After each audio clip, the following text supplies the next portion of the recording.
But before we come to the second leg of the tour, the president went round for the first leg like for 14 days. No announcement for the price of groundnut in the country, like the trading season.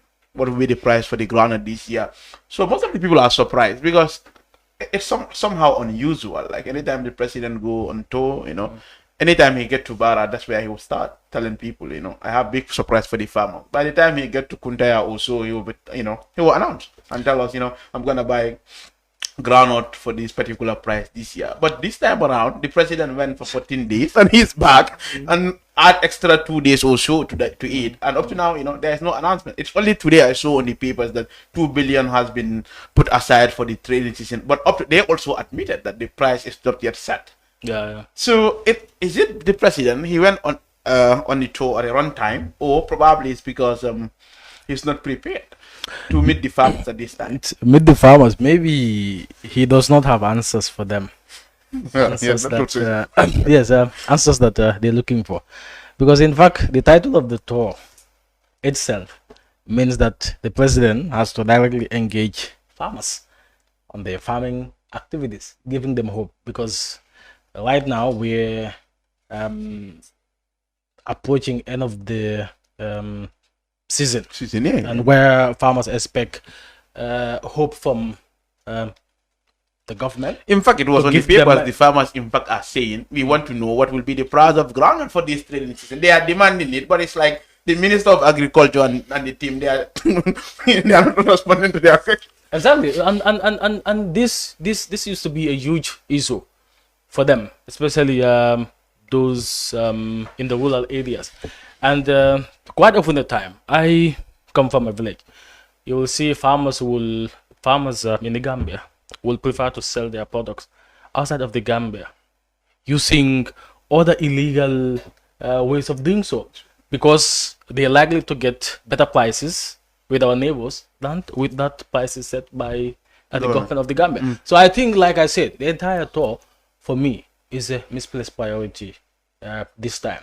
I think the president is confusing with the people tour with an election campaign, which shouldn't be, and those technocrats beside him should remind him of that. So, but what you have is that ministers doing similar thing, doing the same thing that the head of state is doing. So it is really dysfunctional and disheartening to see the state of politics in the Gambia, because for me, I think it is just degenerating all the time. Instead of discussing issues, we are resorting to personality politics. So if you follow in the tour, you will realize that when the president started the second leg of the tour, since the second leg of the tour, like he visited Fonyi. From Fonyi to West Coast, he started in Birikama, then in Busumbala. It's like the president is no more telling people about the number of schools he constructed, electricity, and since he came back. When he was in Fonyi, he addressed Yaya Jame and the No to Alliance. He was in Birikama, he addressed Yankuba Dabo and his area council for not performing well. Yesterday he was in Busumbala. He said their MP wasn't present. Because we have seen most of these opposition NAMs are boycotting this store. Yeah. And the president, probably he doesn't like that. He wants them to come on board, speak on behalf of their people. Before you dwell onto that, you think these opposition MPs should attend this store or otherwise? Attend for what? Why will they need to attend this store?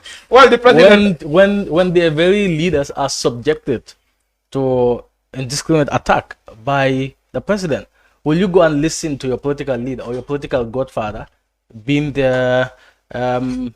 insulted per se by the head of state? I mean, you wouldn't want to listen to that. Yeah, but that's the ideal thing. They should have been attending the tour. That should have been the ideal thing. But the unfortunate thing is that I mean, the atmosphere has not been created for them to be present. That's exactly it. Because everything is so politicized. The atmosphere is there, and one thing that I somehow like about the Brikama meeting was that the president started his speech wrongly. He started with a personal attack and then started giving them facts of what he has done. The latter part should be the nature of a tour, the roads that he has built or the roads that he's about to build, the things that his government has done.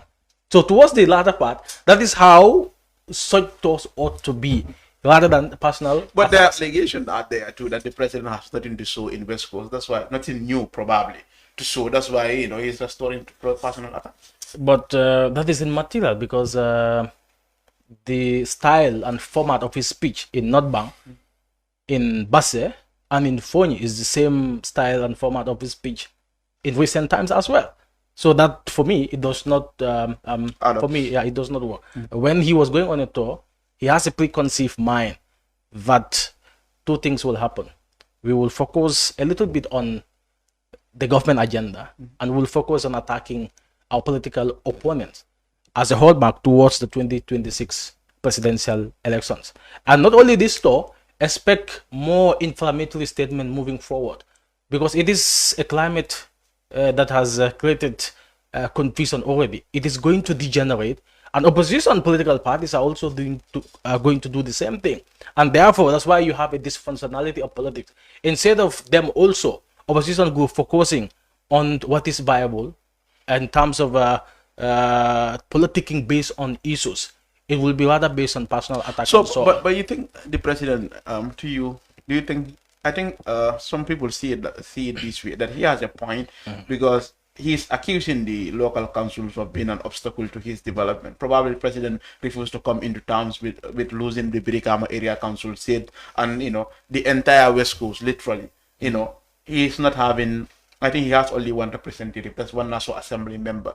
So that's making life difficult for him to bring any substantial development for the people of West Coast. What do you think about that? You know, I'm not under any delusion that the president has to campaign. Political message is important because it's what is going to keep him in power. But a lot of the things that he was saying, for instance, saying that this votes and this vote is supposed to be done by area council. I mean, what is stopping the central government from doing it? Okay, are you holding the people of Birkama ransom for the services that government ought to provide simply because they refuse to vote for you? That is not how politics ought to be. We have seen this similar trajectory, and I think the playbooks of Yahya Jammeh political methodology is the similitude of Barrow. And that is the concerning aspect of it, apart from the human rights abuses or the egregious human rights abuses that can be attributed to Jammeh and not him. But aside from that, the technocrats, the very people who surrounded Jammeh, the very people who orchestrated and designed Jammeh's political methodology and approach, is the same people coaching President Barrow. And that's why I say there is fear and there is dysfunctionality of the state of politics in the Gambia, which needs to be seriously looked into.